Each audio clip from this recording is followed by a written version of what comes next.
Hey guys, we're going to talk about fire pits, so let's get started. Hey, what's up guys? This is Barlow here in Las Vegas. Today we're going to talk about fire pits. I remember when I purchased my first fire pit, I was confused by all the selections of fire pits that were online, and I had a hard time understanding which fire pit to get. So this is a fire pit here. I originally purchased this as a fire pit chat set. So this is a fire pit table, right?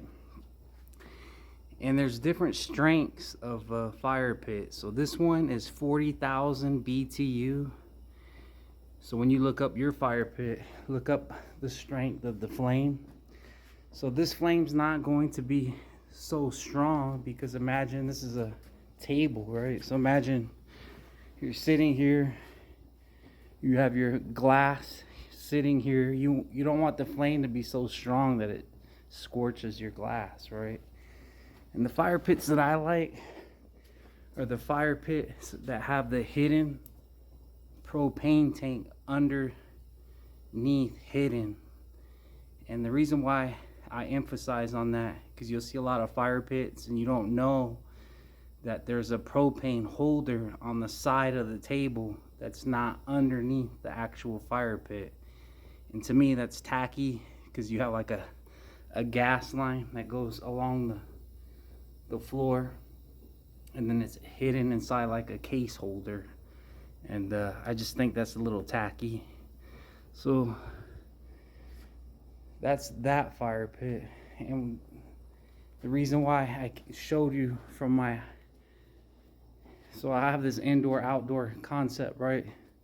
So I wouldn't put a wood fired fire pit here, obviously, because you don't want the smoke to go inside the house, right? And also this is a covered patio, so you wouldn't have a wood fired fire pit because you're gonna have smoke all throughout your covered patio. I wouldn't get one of those smokeless fire pits for underneath the patio because they're not actually smokeless. There's actually smoke that comes from the top, but it doesn't come from the sides. But still, smoke would go under your patio and the smoke would be trapped, right? So you want a propane fire pit for under your covered patio. So over here outside I chose a wood fired fire pit because I already built my patio. My patio was already built, so they have the wood fired, propane, and they have natural gas. So natural gas, why natural gas is kind of difficult, or the con would be, so here's the outlet for natural gas, right? And it would have to connect underneath the ground, the hose line go underneath, right? And then there's these companies that build fire pits out of like maybe some pavers here, something like this, or you can purchase a natural gas fire pit. But the con to those is they're over $5,000 to $10,000, and you got to wait for them to be delivered.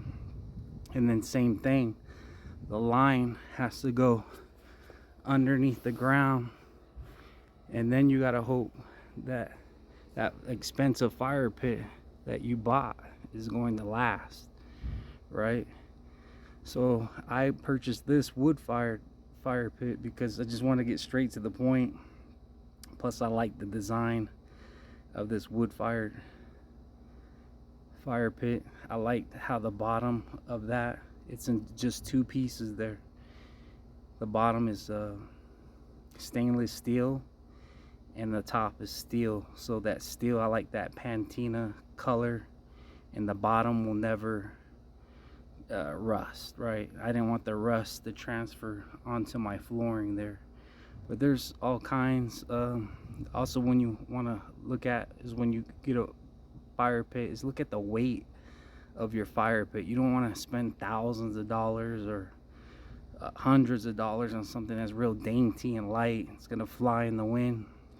So this one's only 50 pounds, but this thing is 50 pounds is heavy. Like, it gets real. I live on the mountain over here in the cove. It gets real windy This thing is solid. It's not just the way that it's built, it's not gonna fly over.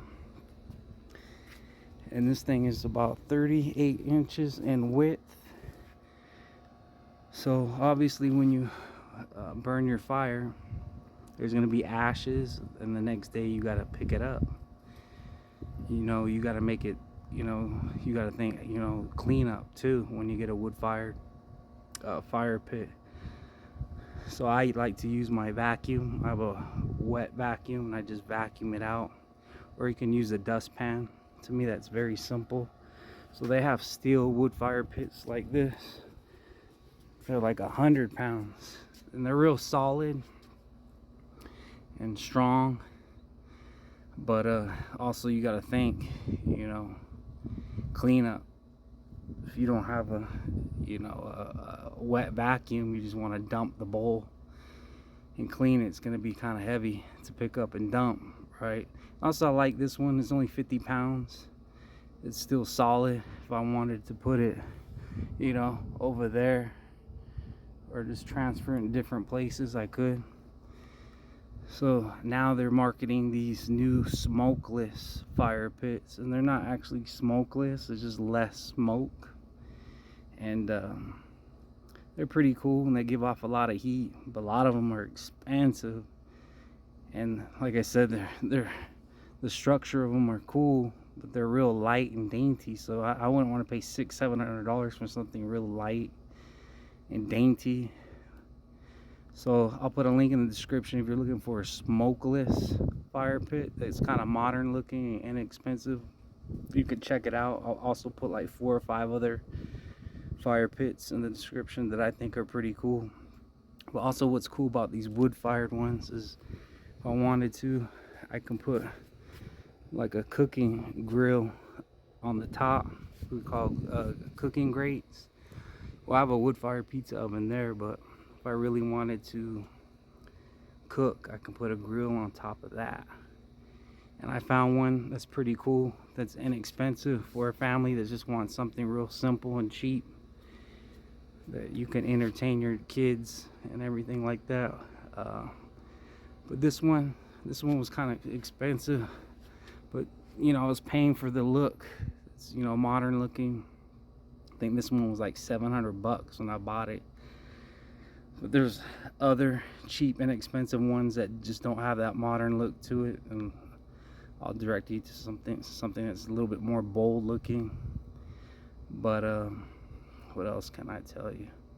Oh, when you're dealing with wood fired, you know, fire pits as well, you got to think if you got toddlers hanging around, you know, you got to think safety too. So I don't have toddlers.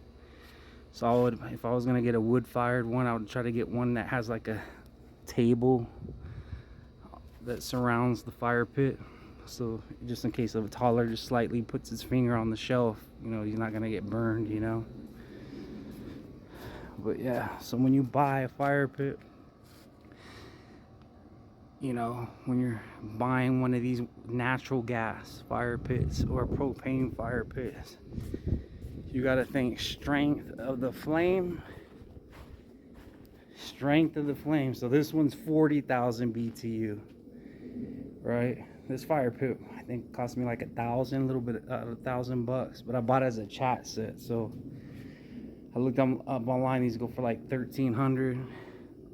They have cheap. This one's like sturdy and it's got a lot. I think this one weighs 80 pounds. Like I said, look at the weight of your fire pit. If you're spending hundreds and thousands of dollars, I saw online there's fire pits that you're paying an arm and a leg for, but they only weigh like 30 pounds. You know, so there's a lot of scams online. So, but when you're dealing with natural gas, right? Natural gas fire pits that you buy online for thousands of dollars. The BTUs can get to over 100,000 BTUs. So you're paying for the strength, right? The strength of the flame and the durability. So make sure when you are looking for a natural gas fire pit that you're spending thousands of dollars for, that is weather resistant, crack free, UV protectant. Make sure it can last outdoors. Because here in Las Vegas, let me give you an example. See how nice this is, like a powder coat bronze, antique bronze, right? It's nice because I'm underneath the patio here, right? There's no direct sunlight on this table. But remember I told you I bought this as a chat set. So look over here.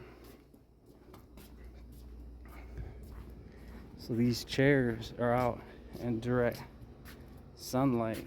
And look how the sun has damaged the chair. Right? See that? So you don't want to pay big buku bucks for a fire pit and it just can't last outdoors, you know what I mean? So there you guys go. It's hot out here. Thanks for checking me out. Subscribe, hit me up, leave a message, let me know what fire pit you purchased. Later.